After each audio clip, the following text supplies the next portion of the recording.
Javier Coronilla, 37 años, natural de San Fernando, Cádiz, técnico de efectos especiales, y eres un hombre que deambula en espacios tan llamativos como Netflix o la Guerra de las Galaxias. Efectivamente. Javier, trabajas en algo que a la mayoría de la gente le puede llamar la atención, para bien o para mal, pero en todo caso sorprende. Vayamos hace unos años. ¿Qué es de ese chiquillo de San Fernando que de pronto encuentra que estas cosas de los robots le llaman la atención? Pues bueno, Javier era un chiquillo de San Fernando, como bien dice, que nunca se planteó trabajar en estas cosas. Mi vocación temprana, ¿no?, y que sigo manteniendo hoy en día, es la de ser piloto. A mí lo que me gustan son los cazas. Pero sí que es cierto que yo era un gran aficionado, lo sigo siendo un aficionado a la aviación. Yo veía Top Gun como buen crío, ¿no? Ahí todos los días hay mi Top Gun y tal. Pero es cierto que llegó un punto en el que me di cuenta de que lo que me gustaba, aparte, no era la vida militar, no era lo que yo veía en la película. A mí lo que me gustaba era la película. Cuando creces encuentras ese punto de decir, espera, que a mí lo que me gusta no es ser teniente, a mí lo que me gusta es ver Top Gun. Y entonces sí es cierto que empecé a desarrollar esa afición al cine, ¿no?, que teníamos la gente en los 80, los 90, y con un montón de películas, y Regreso al Futuro, Grelito, toda esta parafernalia de películas noventeras.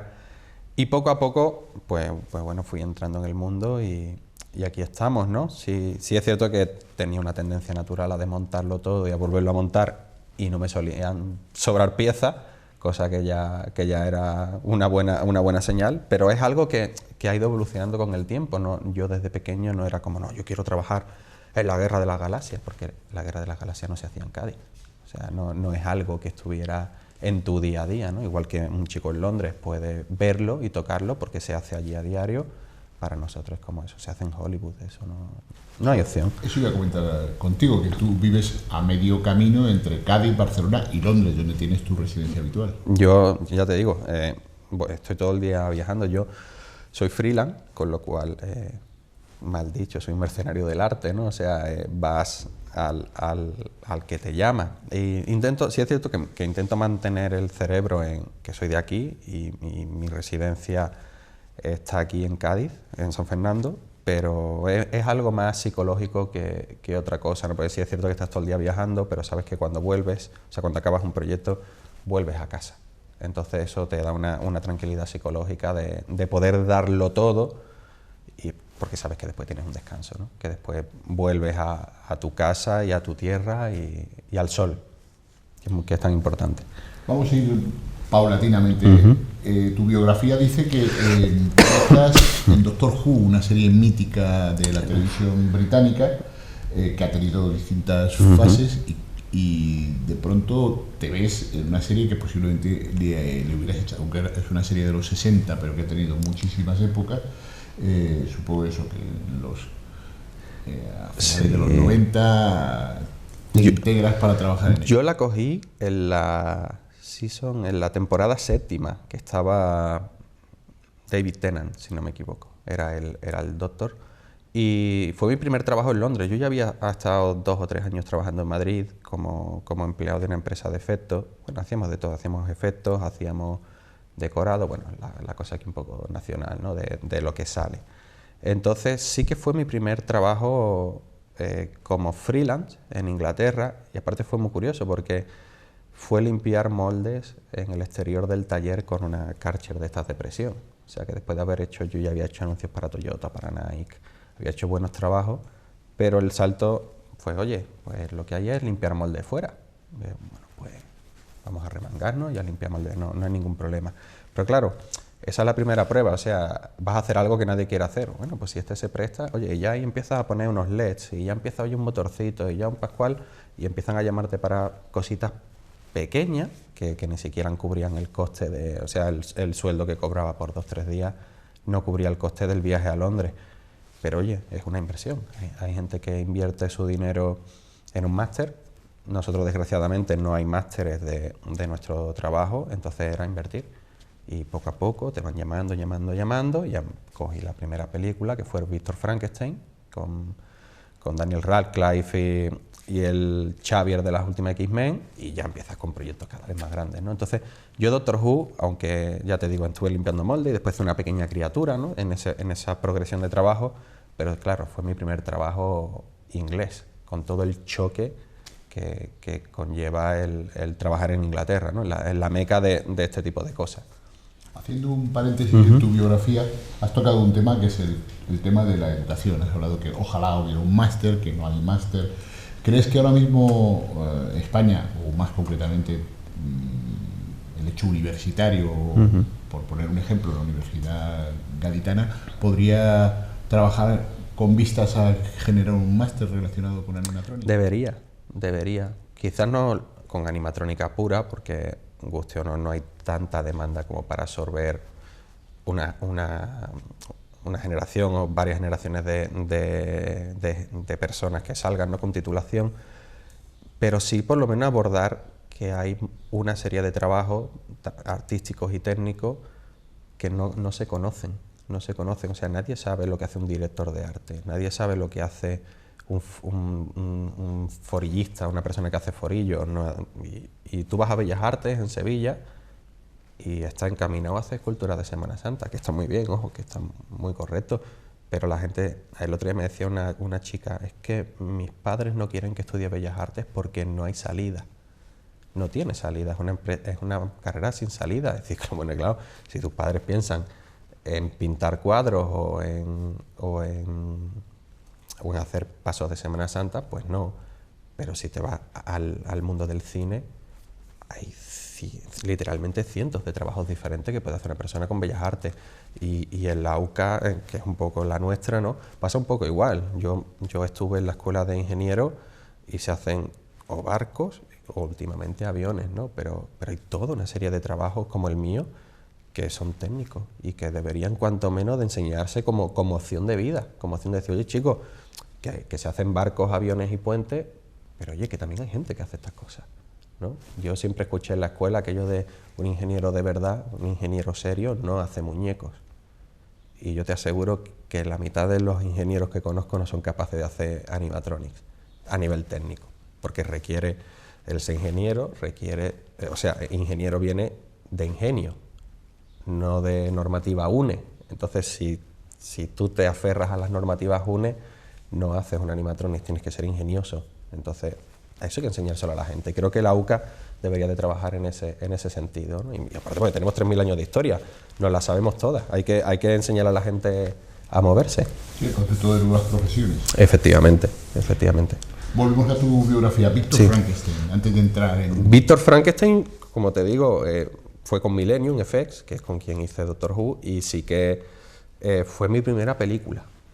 O sea, yo llevaba ya años trabajando, bueno, años, tengo 37, tampoco es que llevara 40 años, pero ya llevaba, uno nota esa progresión, ¿no? Cuando es más joven sí necesitas ese progreso. Yo llevaba ya unos años trabajando en tele y nunca había hecho una película, más allá de mis inicios, ¿no?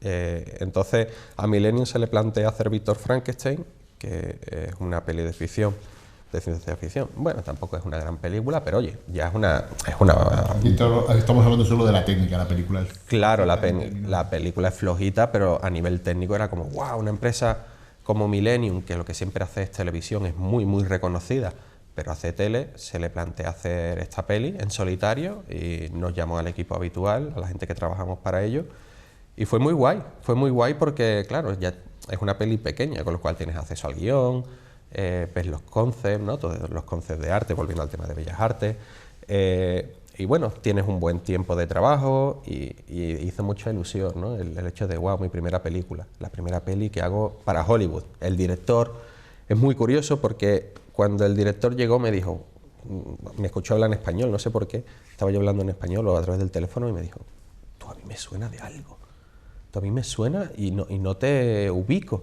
Digo, claro, porque este señor había dirigido un anuncio de Nike, creo que era el segundo director de Donde habitan los monstruos, bueno, un tío reconocido. Claro, yo era el chico que en España, pues las cosas de aquí, este habla inglés, este es apañado, este habla inglés. Claro, y me pusieron a mí de cabeza de turco, claro, y ese señor lo que se recordaba era que yo en España le había hecho un poco de enlace con el tema de efectos para un anuncio que él rodó. Si no me equivoco, fue uno de Nike, con el cuñado de Maradona, puede ser. Bueno, no entiendo mucho de fútbol, pero sí que fue un Nike y me recordaba de eso, ¿no? Es algo que con el tiempo me ha pasado más veces, pero Víctor Frankenstein la recuerdo con mucho cariño, mucho cariño. Y nos metemos ya con una de tus colaboraciones más importantes, que es con JJ Bayona, en torno al 2015. La película se estrena en 2016. 2015. Ahora... Oh, ya hace tanto. Madre mía, pasa el tiempo. Por eso digo. Sí, 2015, 2016. Está a la vuelta de la esquina, pero sí, ya un monstruo viene a verme. Un monstruo viene a verme. Y ahí ya tienes un trabajo muy reconocido, ¿no? La verdad es que fue un gran trabajo. Yo lo pondría por delante de Star Wars en el tema personal, ¿no? Lo primero es que, bueno, la empresa que me llamó, que es DDT, no tiene un Oscar. O sea, es una empresa con un Oscar, es el único Oscar a los efectos especiales en España.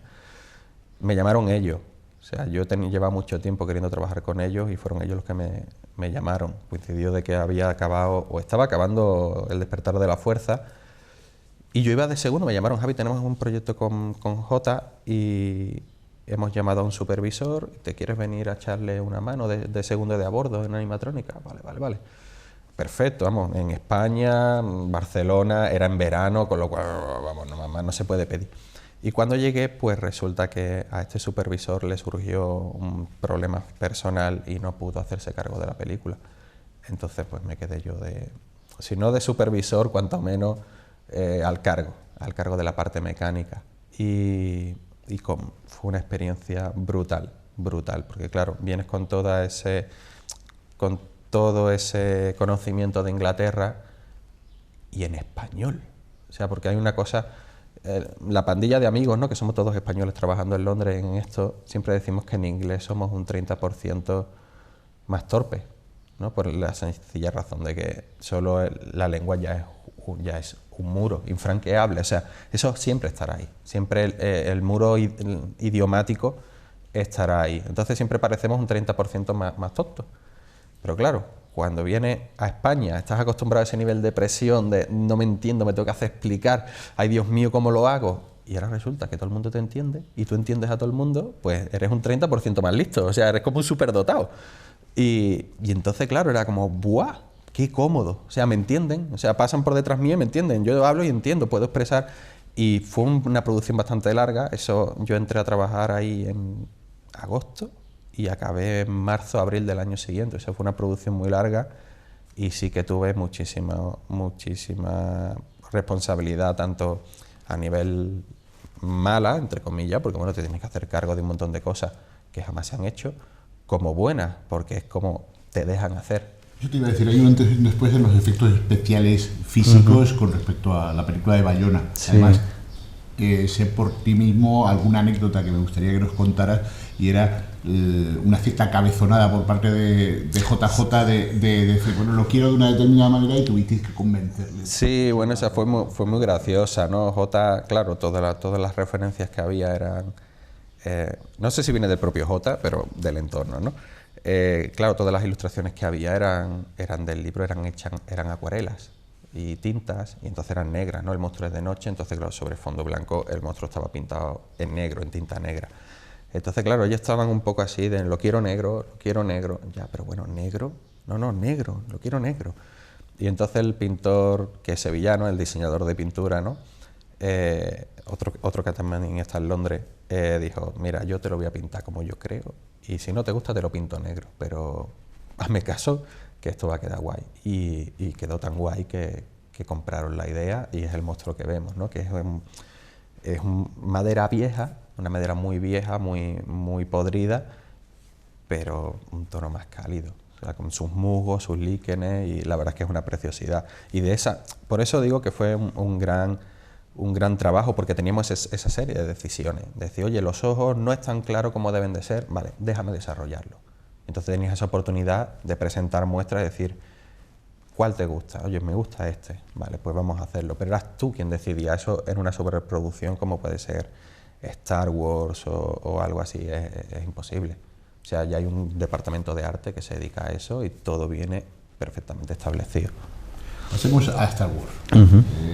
Tú has estado en Rogue One, en el episodio 8, en el episodio 9 que está por estrenar. Por estrenar, en el 7. O sea que llevas tus últimos años los últimos muy estrechamente 5 años. Los Star Wars. Sí. Una opinión general, cuando entras por primera vez en el mundo de Star Wars y estás dentro, no eres un espectador, sino que estás dentro como un niño chico, imagino, ¿no? No te hace... O sea, yo recuerdo... Porque claro, ya no es el primer día en Star Wars, es el primer día de muchas cosas. O sea, Millennium no deja de ser un taller dentro de lo grande, es un sitio pequeñito, pero está fuera, está en un complejo industrial, ¿no? En un polígono que llamaríamos aquí. Pero sin embargo, Star Wars ya se hace dentro de los estudios de cine. Entonces yo nunca había trabajado dentro de un estudio. Entonces ya no es el primer día de Star Wars, es el primer día que vas a trabajar dentro de unos estudios de cine, como concebimos, como imaginamos unos estudios de cine, ¿no? Con todos los actores por las calles, con todo, bueno, lo que es unos estudios de cine. Es el primer día en los estudios, es el primer día que te acreditas como oye, mira que vengo al departamento de criaturas, es el primer día que entras en un departamento propiamente, es el primer día de muchas cosas. Y claro, yo recuerdo el primer día me acercó una amiga en su coche que ya trabajaba en la película, en otro departamento, y bueno, fue como, mira que vengo, que soy Javi, hola, ¿qué tal? Y cuando abrí la puerta, lo primero que estaba R2 detrás de la puerta, porque ese día por algún motivo estaba allí puesto, y claro, como, Dios mío, es R2. Pero no es un R2, no, es que es R2. Y así muchas, ¿no? Es el primer día que visitas el set del Halcón Milenario y estás dentro del Halcón. Es el primer día que coges un sable láser de verdad, que coges un sable láser en las manos y es, ya te digo, episodio 7, que fue la primera que hicimos, fue el primer día de muchas cosas y cuando te ves ahí ya dices, sí, ya llegué, ¿no? Porque la gente que somos muy inquieta, pues siempre estás intentando machacarte un pasito más y no te conformas con lo que tienes. Y yo creo que fue de las primeras veces que dije, llegué. O cuanto menos estoy en campo base, ¿vale? Sé que aquí esto es un campo base, después intentaré ascender, pero es un campo base. Y bueno, se ha ido desarrollando con los años, no lo hice muy mal cuando me llamaron para Rogue One, no lo hice muy mal cuando me llamaron para el 8, solo tuve un problemilla de agenda y no nos coordinamos bien y me la perdí, pero a cambio hice Cristal Oscuro y bueno, y he vuelto para el 9, ¿no? Y el 9 lo bueno es que sí he estado rodando, pero ya no rodando como rodamos en los estudios, sino en on location, que se le dice, que es en localizaciones. Y me he tenido que ir a Jordania un mes, fatal, lo he pasado fatal allí en Jordania, visitando Petra y bueno, y con, bueno, pues tu primera localización en los mundos de Dios, ¿no? Y allí rodando en el desierto y la verdad es que es una maravilla, o sea, una maravilla. Claro, cuando dentro de unos meses te sientes a ver esa película, tendrás ese contacto desde, bueno, hace un año que estuve rodando sí, ahí. Sí, aparte es muy, no sé, es muy raro, son sensaciones muy raras. Yo permanentemente a la familia o a los amigos siempre les digo, si yo deberían de inventar viajes en el tiempo simplemente para coger al Javi de 10 años, el que estaba sentado dentro de una caja de cartón ahí luchando contra los imperiales, como cualquier crío de hoy en día, y decirle, tío, que vas a estar ahí, o sea, que vas a estar dentro del halcón. O sea, yo daría mi vida.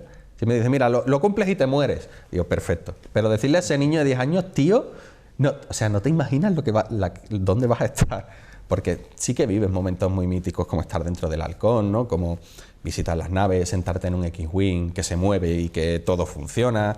Ahora, por ejemplo, en Jordania, ¿no? Que el típico plano pequeñito, ¿no? En el que hay un cámara, ni siquiera está JJ, estaba la directora de segunda unidad, pero nada, equipo reducido, la cámara, el trípode, 2 personas, tal, y tú allí en una duna inmensa con una criatura, y dices que esto es Star Wars.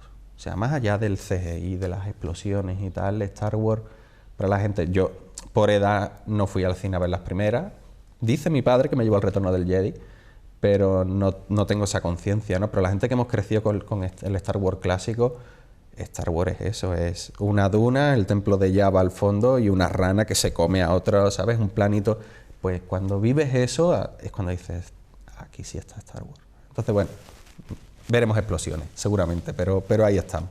Iré a verla contigo. Esperemos. Anecdóticamente, pasas muy recientemente por el regreso de Mary Poppins, Sí. y tú lo has citado por la serie para televisión, que todavía está por estrenarse, si no me equivoco, de Cristal Oscuro. Sí, está todavía por estrenar.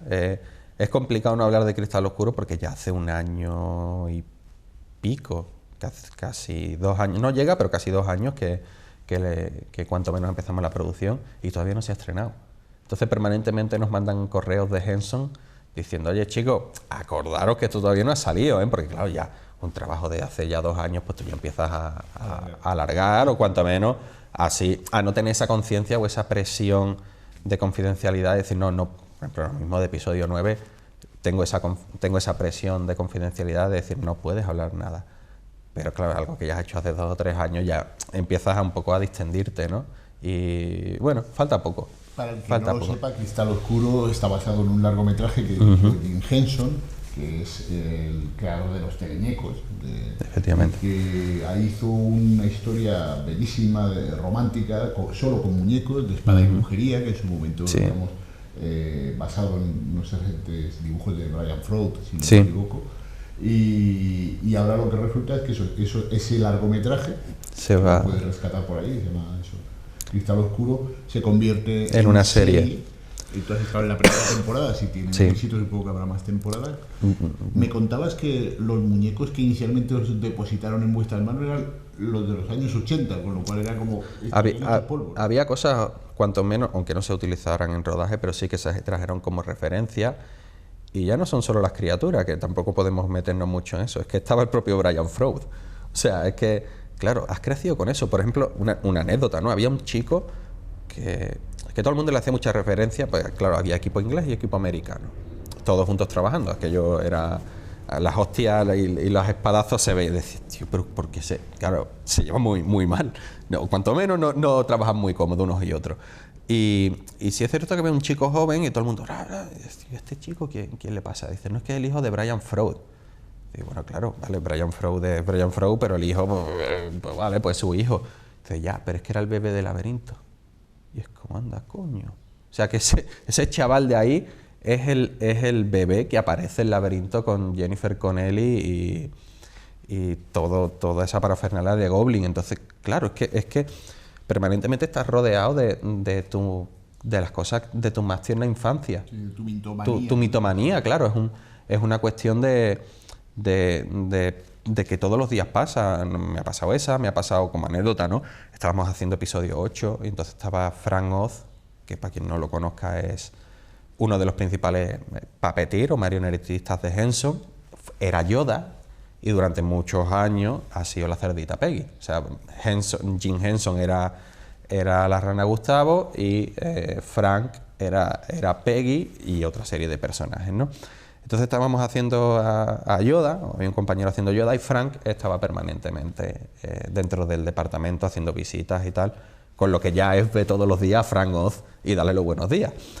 Pero claro, Frank Oz trabajaba en Henson y la mitad del departamento de criaturas venía de Henson, o cuanto menos había trabajado en Henson en los años de los 80. Entonces un día pues alquilamos entre todos la sala de screening. La sala de screening es un pequeño cine que hay dentro es un multicine de hecho, con muchas salas, y es donde se proyecta a diario los rushes, ¿no? Las cosas que se han rodado en el día. Cuando se acaba, pues se mandan a ese cine, entonces el director se sienta o se le presentan los efectos especiales que están acabados. No todo lo que se va acabando y necesita, pues se proyecta en esa sala de cine, el director lo ve y dice, bueno, esto me gusta o no me gusta. Bueno, pues alquilamos una de esas salas y nos fuimos los mecánicos, la gente de mecánica de criaturas, los animatronic designers, nos fuimos con Frank a ver La pequeña tienda de los horrores. Entonces, claro, tú eres de Cádiz, volvemos al principio de la conversación, tú eres de Cádiz, jamás has soñado eso y te ves en un cine con 6 más, porque no ocupas ni siquiera una fila, con 6, y uno de ellos Frank Oz, con el mando, y viendo la peli, tardamos como 6-7 horas en verla, porque era como, para. Y yo, tío, ¿y esto? No, pues no sé qué, oye, ¿tú te acuerdas que hay? O para, mira, es que se me ve ahí detrás, claro, y es como, o sea, no me lo puedo creer, que esté en una sala sentado, con Frank Oz, con todo el equipo que hizo la planta, diciendo, para, oye, ¿y esto cómo lo hiciste? No, pues tal, oye, tal. Y al día siguiente se trajeron las Polaroid de cuando rodaron, claro que ahí no había cámara digital, todo el mundo con sus Polaroid, y son anécdotas que la gente dice, no, famoso, no, eso no. Se divierte uno y aprende. Hombre, claro, o sea, eso no tiene precio. O sea, que yo estaba allí con la libreta apuntando, y de hecho las Polaroid al día siguiente le pedí por favor si podía echarle una foto a un par de ellas en concreto, porque lo que allí había no era normal, ¿no? O sea, las cosas que habían hecho no eran normales. Javier, por acabar un poco, las últimas semanas sé que estás trabajando en un proyecto, todavía por desvelar, con Alex de la Iglesia y con algunas personas de su equipo. ¿Qué nos puedes contar de todo eso? Pues bueno, la verdad es que está siendo un poco entre esperanzador y complicado. Complicado, yo siempre empiezo por lo malo para acabar con lo bueno. Complicado porque vienes de una metodología de trabajo inglesa que es muy distinta de la española, entonces estoy ahí intentando cuadrar, aunque a todo el mundo le gusta lo inglés. A todo el mundo, cuanto menos es lo que hemos mamado, y si esa metodología de trabajo os gusta, ¿no? Que es complicado adaptarlo a nuestros tiempos y a nuestros presupuestos. Y bueno, porque es desde hace mucho tiempo el primer proyecto que voy a hacer aquí en casa. O sea, yo ahora mismo estoy luchando un poco, aunque mi plan es seguir haciendo producciones, producciones extranjeras, o cuanto menos producciones, irme a Londres, ¿no? Lo que decimos a veces, irme a Londres a hacer alguna producción, pero sí que quiero compaginarlo con trabajo aquí. La tecnología está avanzando lo suficiente como para ser cómoda a nivel de impresión 3D y todo este tipo de cosas, trabajar aquí en Cádiz y acabar de montar o llevarlo a rodaje. Entonces para mí es esperanzador por eso, porque va a ser el primer trabajo en mucho tiempo que estoy haciendo desde casa, hasta que se me permita, pero lo estamos haciendo desde aquí y perdón, y entonces eso para la familia es muy guay. Trabajo en casa. Muy bien, Javier, gracias por todo, gracias a vosotros. Este estudiante de la Escuela Superior de Ingeniería, que me parece no acabaste la carrera. No la acabé. Ahora hay una Escuela Superior de Ingeniería en Cádiz magnífica, y puede ser un espacio de plataforma para esas ideas que Esperemos que entren un poco en razón y empiecen a enseñarle a los chavales que hay todo un mundo ahí fuera, ¿no? Que no es solo Navantia y Airbus haciendo aviones, que hay todo un mundo por explorar y sobre todo eso, que ingeniero viene de ingenio, no de normativa. Así que esperemos que empiecen a recordar eso, ¿no? Pues muchísimas gracias. A vosotros.